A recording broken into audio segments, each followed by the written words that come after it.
Hello and welcome to this video. In this video we're going to be going through the topic of potential dividers. So up to this point we've now looked at a lot of the components of electricity and how they all fit together.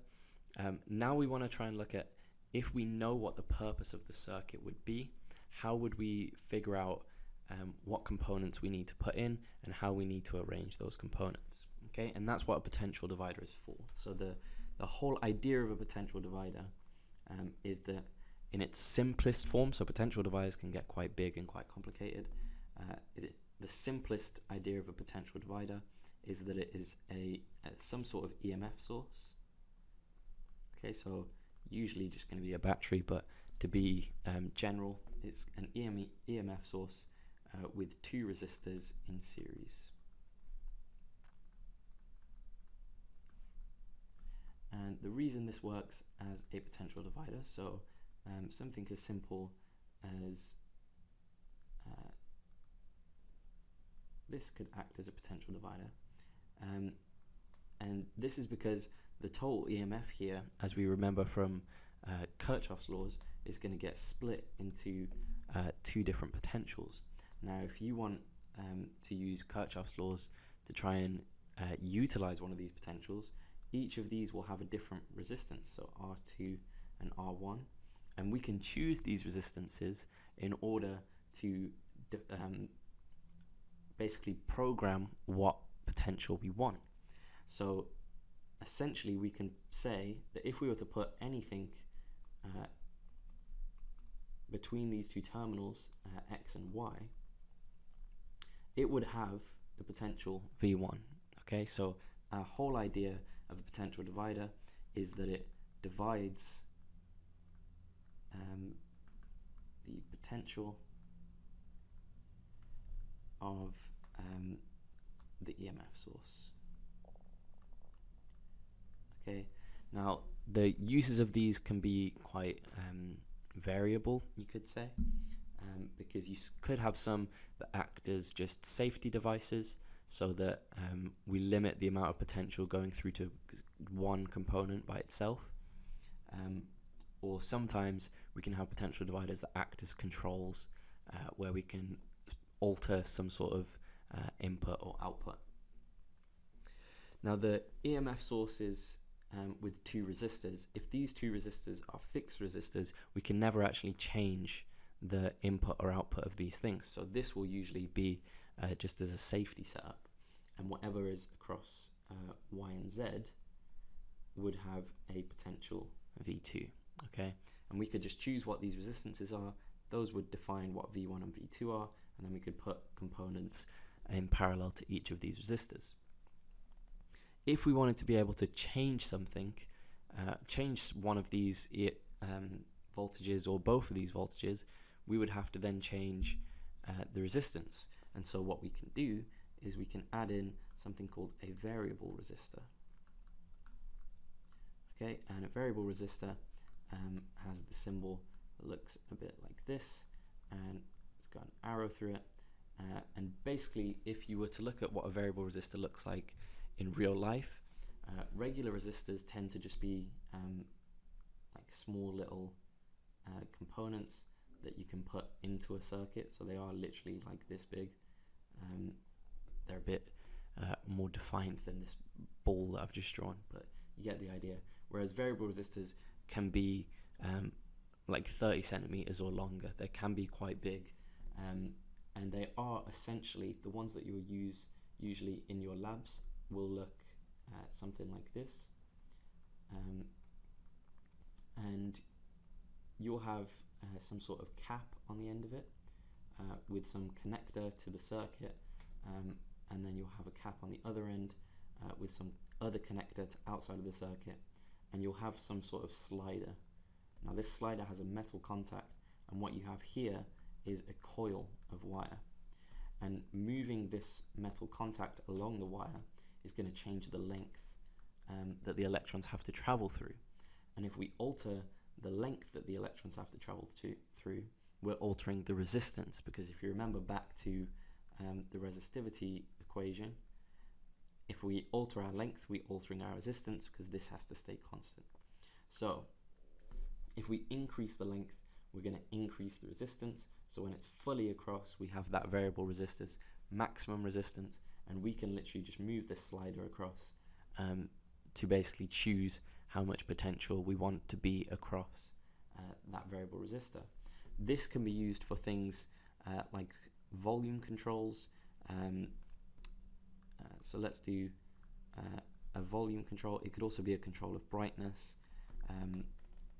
If you've ever seen one of those fancy like sound systems, they have, like you would have in a studio, they have like the little toggle on some sort of rail, and that rail acts as exactly the same as a variable resistor, and moving it along here is going to change the resistance, which changes the amount of potential across the component, which changes the amount of sound that you hear, because you get either larger potentials or smaller potentials. But the circuit we have starts with an EMF source. In this case, it's a battery. We still have to have two resistors, but we only need one of them to actually be a variable resistor. Okay, the other one can just be a fixed resistor. Now, some people might ask, why do we need two resistors? And that's because if we have a fixed EMF source, if we just have one resistor, then all of that EMF is going to go over that one resistor, and the potential across it isn't going to change. The current through it will, but the potential won't, which means that we have to have two resistors in order to divide the potential, which is why we have these potential dividers. Now, let's say we had a speaker, so then we'd have to decide which one do we actually want the speaker to go across. And we would say we want the speaker to go across this one. Okay, now I'm going to draw a very rough diagram of a speaker like this. Let's just say this is a speaker component. And the reason I would choose it across this one is because this one over here is a fixed resistance. Okay, so while the potential across that will change, it's not going to be directly related to how the resistance across this changes. So if in this case, if I move the slide up to here, that means that I'm going to get a much larger length, and I'll get a much higher resistance, which means I'll have a much higher sound. So higher, so let's call this RV, so for variable resistance. So if RV increases, then the potential, let's call it potential T across the thermistor. The potential across the thermistor also increases, which means the sound or the volume will also increase. Okay, so they're directly related. Now this is one specific way of drawing this. There are other ways of drawing it, so just to show you what that would look like, let me get rid of this. They could also draw this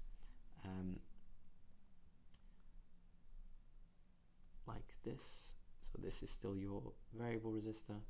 We still have that fixed resistor, but instead of putting the speaker in parallel like this, they might put it in parallel like this, and they'll have a little arrow here, and this will be the speaker here. Now the reason they do this is just to show that this arrow represents how far across it is, and that we could change that. So it's not fixed to this position. It would be directly inputted into a certain length across the variable resistor, and changing this length, so moving this either side, is going to change the potential across it. Now, why wouldn't I put it across this fixed resistor? Well, that would just be because whatever I do is then going to do the opposite of what I want. So if I increase the resistance here, it doesn't affect the resistance here. Okay, so the resistance will stay the same. But if I increase the resistance of the variable resistor, I've increased the potential across that variable resistor. Sorry, did I say this was a thermistor? I meant, let's call it VR. So across this variable resistor. It could be a thermistor, but not for volume. So if I increase the resistance across this variable resistor, I'm increasing the potential across this variable resistor, which means I'm actually decreasing the resistance across this fixed resistor. If I'm decreasing this, it means the volume is going to decrease as well. Okay, so it means that if I increase resistance, I'm decreasing volume. That would be an inverse proportionality, and so I'd have to basically, wouldn't be too hard to fix. You just make the 0 point the other end of that, but just to make it simpler, I would just put it across that variable resistor. Okay, now let's take a look at how would we produce something that is reactant to temperature. So maybe a temperature, let's call it a warning light. Okay, so I want to build a circuit that when the temperature increases above a certain threshold, the light turns on. Okay, or the lamp turns on, or something like that. Okay. In the case of turning on and turning off a bulb, we would need a diode in that circuit. I'm not going to put a diode in here. So what I'm going to instead say is, instead of saying the light turns on, so I'm going to say the light, or let's just call it the brightness, increases. So we want something where the hotter we get, the brighter the light is. Okay. Now we know we're going to be starting out with an EMF source, and we're going to need 2 resistors, but in this case we need one of them to be reactant to temperature, and we know a resistor that's reactant to temperature is called a thermistor, so I'm going to put a thermistor in here. This is the symbol for a thermistor, and what we're saying then is which side do we need to put this lamp in. So we know it's going to have something down the middle, but are we going to put it in parallel with the fixed resistor or with the thermistor, which I'm going to call RT now? Which one would we want it in? So let's investigate what happens if I increase the temperature. What happens to the component of the thermistor? So if I increase the temperature, the resistance decreases, which means the potential across the thermistor is also going to decrease, which means if there was a bulb parallel to this, its brightness would also decrease, which means I want to put the bulb across the opposite component. Now, let's just prove that we've got the right thing. If we increase the temperature, we decrease the resistance across the thermistor, which decreases the potential across the thermistor. Because the potential across this has decreased, it means the potential across the fixed resistor must increase, and therefore the power across the bulb must also increase, and therefore we've got this the right way around. Now we could go for another one, and let's say how would we have something that's light dependent. So let's say a street light, a street lamp, and the idea that we want is that when the light intensity decreases, we want the brightness to increase. Okay, again, start with some EMF source. We have 2 resistors. We know one of them needs to be reactant to light intensity, which is called an LDR. So we're going to put an LDR in here. Symbol for an LDR looks something like this, where we have light incident on the resistor, and this is a fixed resistance. I'm going to call this RL for the LDR, and this is some EMF. So now we have to investigate what happens as the light intensity decreases. Well, as the light intensity decreases, it means RL is going to increase because they're always opposite to each other. And if the resistance here increases, then the potential here increases. And so if we put something in parallel with that, the potential across that will also increase, and therefore this is where the brightness will increase. Okay, so they might ask you to draw potential dividers like this, in which case always start out by drawing the EMF source and the 2 resistors, then think, what is this going to be reactant to? Is it temperature? Is it light? is it neither? Should it react to anything? If it doesn't react to anything, we just put 2 fixed resistors in. If we should be able to change some sort of input or output, we put a variable resistor in. If it's reacting to temperature, we put a thermistor. Light, we put an LDR. And then you just have to work through what would happen at each to each resistor if you were to change something, and then use that to identify which you want to put your component in parallel to. Thank you for watching.